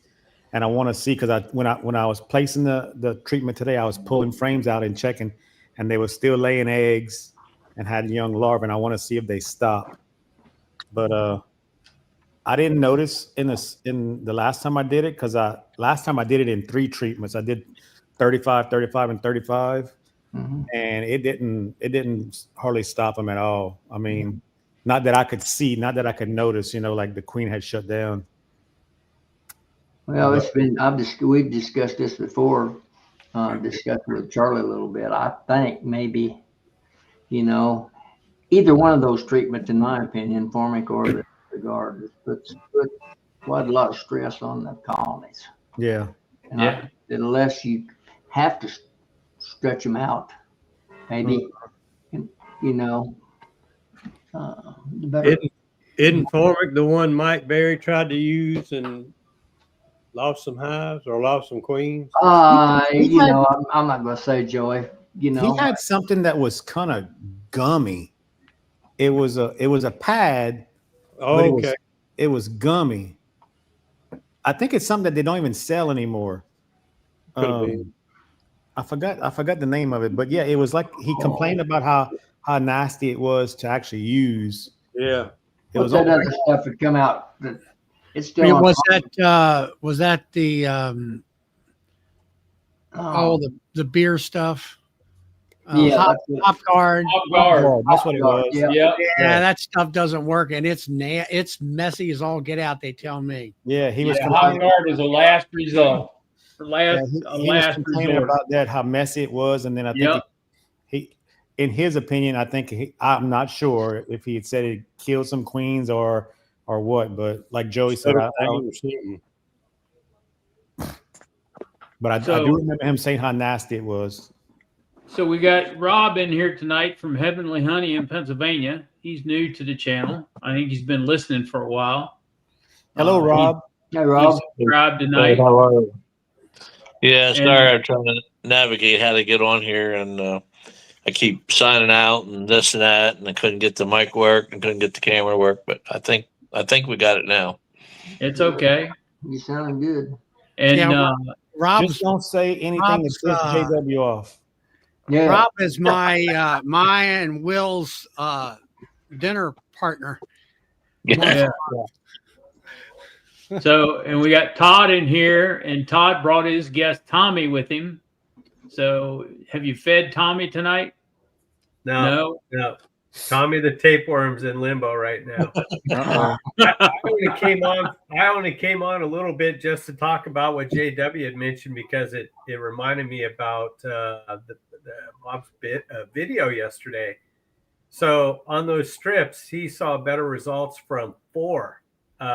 I use 2. I use 2 that are uncut. If I cut those 2 in half, I'll have the same 3.5-inch wide strips as he does.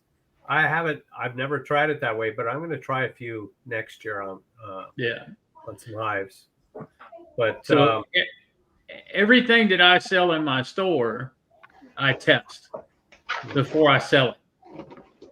I'll say that the Viroxan, when I tested it, it did burn the comb down to the foundation. And then I tested on top of the frames after I talked to Bob, and it does okay. Bill, did it burn it, or did they remove the wax behind the strip? No, they didn't. You can tell the difference between a burn and removal. With removal, you can see where they've eaten up wax away and moved it. No, this melted the wax down to the foundation. which is weird because it only has 7.5 grams of oxalic acid in a strip. So I wonder what else is in the strip. Yeah, me too. I wonder what else is in it too.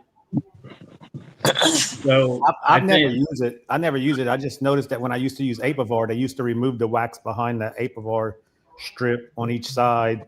If you let the strip touch one side, they would. That was for them to travel back and forth, I guess. I don't know, but Well, you'll get some knockdown with Apivar too if the strips get up against the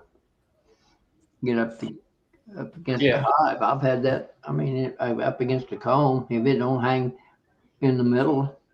Yeah, I don't use their little flip thing. I put a toothpick when I was using it. No, I use nails, but yeah. But I've had it, leave marks on the frame from Apivar in the past also. With the Viroxan, I feel like it was rushed to market, and they didn't tell everybody everything about it when they brought it into the market.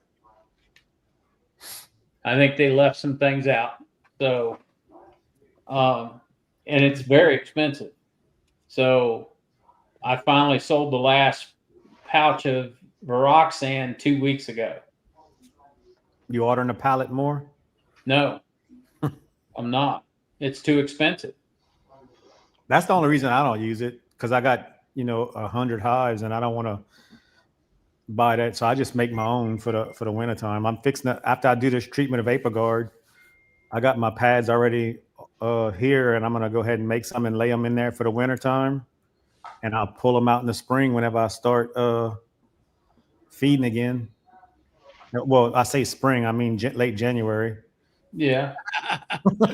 So, Rob, what do you use? You got quite a few hives. Yeah, so this year I broke my yards into different treatments. I have a yard that hasn't been treated in 2 years. It didn't get treated at all this year, which I probably lost 50% in that yard. Um, but they're doing well other than that, for treatment-free bees. And treatment-free is exactly what it means. I mean, not splitting them, not doing anything, not caging queens. It is what they do in nature. So in some cases, some of them swarmed because I couldn't get enough boxes on them in time, and they, swarmed into some dead outs. And so, they picked up some of the ones that died. I was able to maintain a few colonies. I have, 80 some colonies just here in my backyard. And those, for the most part, got 2 rounds of Roxanne on them. I could not find hardly anybody here that was using the Roxanne. Everybody was using homemade pads. What I found is if I put them in a 5-frame nuke, I had a lot of queen loss coming out the gate. Now, the nukes I was using was a lot of the jesters, so they didn't have ample ventilation. They got those small holes around, but not a big door at the bottom, not a real big, and so, and these were like, these are really good queens. They were laying hard. They sheets of brood. They were marked. They were clipped, and I put the Roxanne in, and 2 days later they were queenless. And if it had been one colony, it'd been one thing. But when you go down the line, and it's 5 colonies right in a row, and they all got treated exactly the same, then I think it was a little lethal. So so I started using half a treatment on those. But and like I say, here at the back in the backyard, most of these are nukes, 2, 3, and some are 4 high now. I couldn't get a mite count higher than a 3 all season, so I started putting them in May, and I ran them, May, June, and about the middle of July, I switched out and I put another round in, and it looked good, and they still look pretty good. Um, and so they didn't get any other treatment. I do have another yard. They got formic on it. That yard was a yard that I had brought out of Georgia 2 years ago, and they were pretty much all double deeps. And I haven't done a wash on them to see where they are. I've just been too busy. It's one of my furthest away yards. So, but they're still rocking. They still got bees in them. They're flying, and when I pop the lid, they're a lot of bees. So, they're probably extremely light with food now. And then I got, some other yards that I didn't have a chance to put the Roxanne in the way you're supposed to. So some of those I just took 2 strips or 3 strips and threw them right across the top bars, kind of like what shows in the picture, but it's not according to application instructions. But something I did do different than the application instructions, because I seen that in prior years, anytime I used the Apivar, that if that Apivar got too close to the wax, the bees would chew the wax down, or they would, embed it or something. So I was tearing my Roxanne in half, shoving a toothpick through it, and actually hanging it between the top bars. And I didn't see anything where, it was melting down my wax. Matter of fact, by the time the 56 days were out, most of my strips were chewed down. They looked like a small popsicle that was still hanging, on the toothpick. And, but probably 50% of the strip was actually gone, that the bees, they actually chewed it and took it out.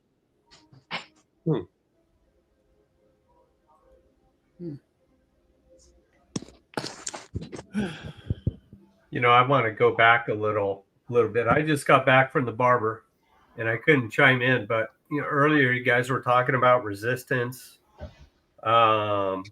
Synthetics, they can find resistance. It's easier for an insect or an organism to find resistance to a synthetic chemical, man-made, but it's a lot harder for an organic to be for that organic code to be broken by insects. It can happen, but it's a lot harder. So what I did was I got on the old DC's favorite website, ChatGPT, while I was sitting in the chair, and I typed in, can varroa get resistance to oxalic acid? I named it specifically, and they said, yeah, there is a possibility. It says, while there's no widespread resistance yet, in theory, yes, resistance is possible over time. Now, Yep. here's the kicker in all this. The only reason I'm bringing it up, there's 1, 2, 3, 4 points. Point number 1, oxalic acid is used. Okay, so if resistance is possible over time, especially if, number 1, oxalic acid is used too frequently. Repeated use increases selection pressure on mites. So when we're vaporizing our hives every 3 days, that could fall under this category. I'm not saying it'll happen, but in theory it could. Number 2, low or incorrect dosages. We already know about that because, oxalic acid years ago, like Charlie brought up the other night, 1 gram when they approved it, that didn't do anything. Number 3.3, mites develop, and this I've never heard of, mites develop behavioral avoidance. Instead of biochemical resistance, mites might avoid treated areas or stay on brood longer. Didn't know that. Finally, 0.4, metabolic resistance. Mites could theoretically evolve the ability to detoxify oxalic acid more efficiently. So the one point that got me was point number 1, where if there's too much frequent use, it could cause resistance. Now, I will put an asterisk in all of this, and I made the comment earlier, Bill, and I saw your reply. Europe has 20 plus years, a 20 plus year head start on us. So if they've been using it that long, I'm sure they would have seen resistance. But I don't know what they're using, how much they use, what frequency they use, but I'm sure they've if we've done it, they've done it. So that's all I wanted to say. Well, I'll add something to that, Todd. If you think about it, for years, decades, everybody thought that bacteria would not develop a resistance to antibiotics either. Look at the antibiotic resistant bacteria out there now. But antibiotics are man-made. Now, I agree. They are well, to a point. Penicillin is not man-made. No. It's a natural antibiotic. Yeah. So there is that resistance was developed by the bacteria. So it just stands to reason bacteria is a simple organism. Why couldn't a more complex organism like a varroa mite, which is a haploid, develop a resistance to an acid? Yeah. Now, I'm just going to put my little redneck 2 cents in, if I can even explain it. I don't have enough learnings to explain it, but I can see maybe doing with these strips where a mite could probably get a resistance to that, because as we talked about earlier, they're not all getting it at one time, and maybe just kind of like touch and go, they getting a touch of it, so they're not really getting a good dose of it if they're not making a good contact. It's 9 o'clock. But thank you. But Thank you. when you're vaporizing, that's almost instantaneously death right then. That's not mine. That's not me. Not me. It's only 7 here. She lied. But anyway, when you vaporize and you killing them, everything it touches is dead. It's not going to maybe live or anything like that. So I don't think they'll ever get a resistance to the vapor. Now, like I said, they might get a resistance to this, the way it's being applied in these strips, because every mite in there is not getting a dose of it equally. Right. And Russell Koopman brings out a good point. Mutations aren't as healthy as normal. It survives only because of the treatment pressure. So that's something else to think about. Yeah. Yeah, I know I'm blinking in and out. I don't know what's happened or what's going on. You know, Amazon had a problem over the weekend. A bunch of their data centers are on and offline. So I'm wondering if they're No, having another issue. it does, because look at me. I'm like Van Gogh. I only have one ear. So it's something, it's like your background or something. Yeah, my camera's working because the green light's on. I'm just not there anymore. I'm a ghost. I don't know. It's okay. Well, I'll Long tell as you you what, still hear me. That might be your background adjustment. It might be. Mine does it all the time. I can tell you what it is, boys. It's them carnies that Joey made last week. They're following Joey in here, and Oh man. they're going to spam you too, Bill. They're going to cut you out, and Joey's going to be next.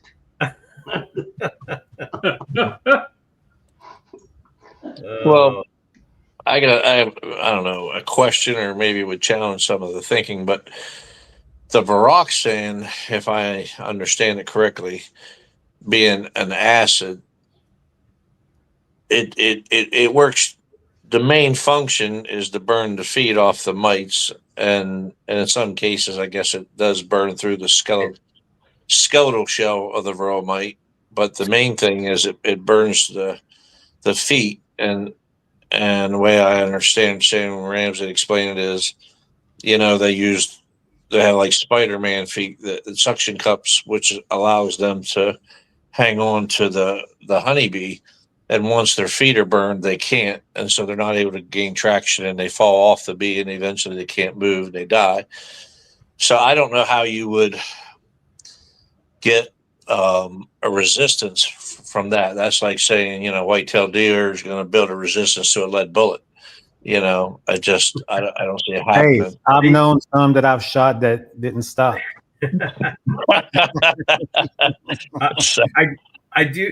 I do know this is that's how they eat through their feet too, as far as what I've remembered hearing. They don't have a mouth where they eat. They taste off of their feet. Yeah. So that the oxalic acid acts like a desiccant, and it dries them out. It kills them and burns whatever it is, burns them.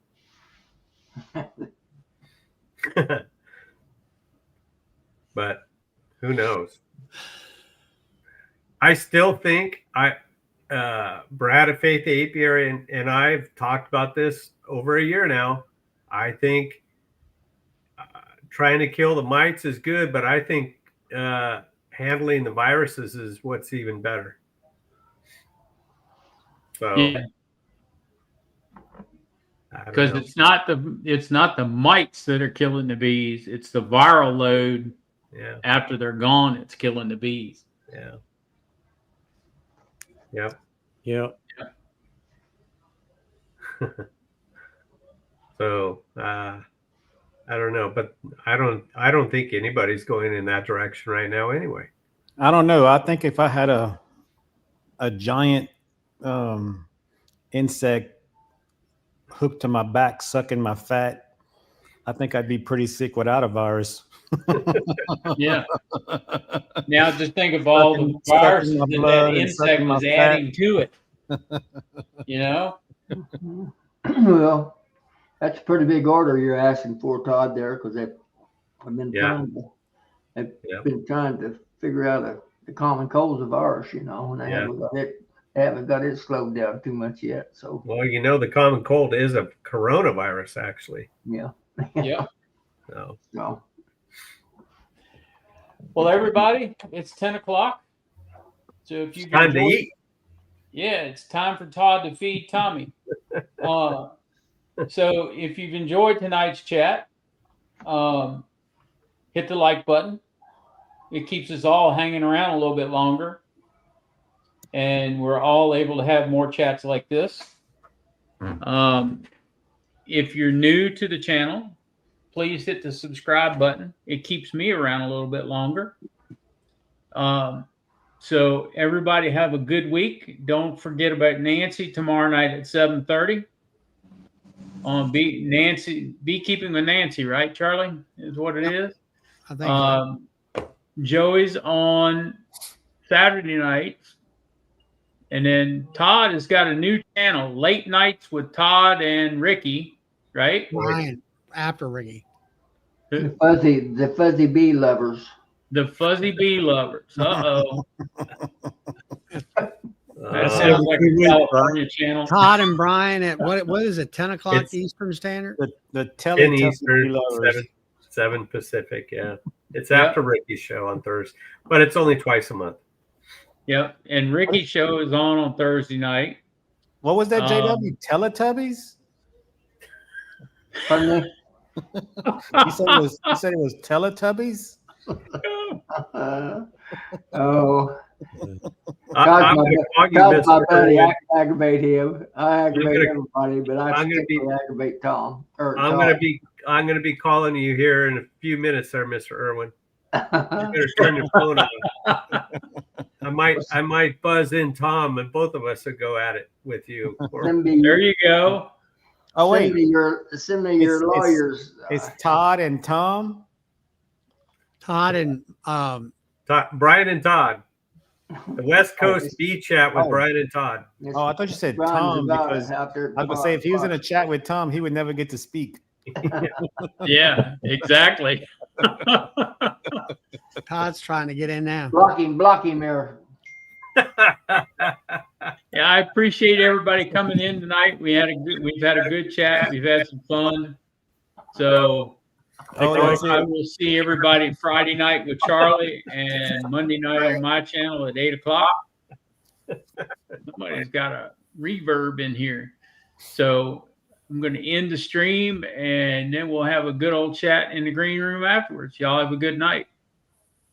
Good night, everybody. That's a good one, Philip.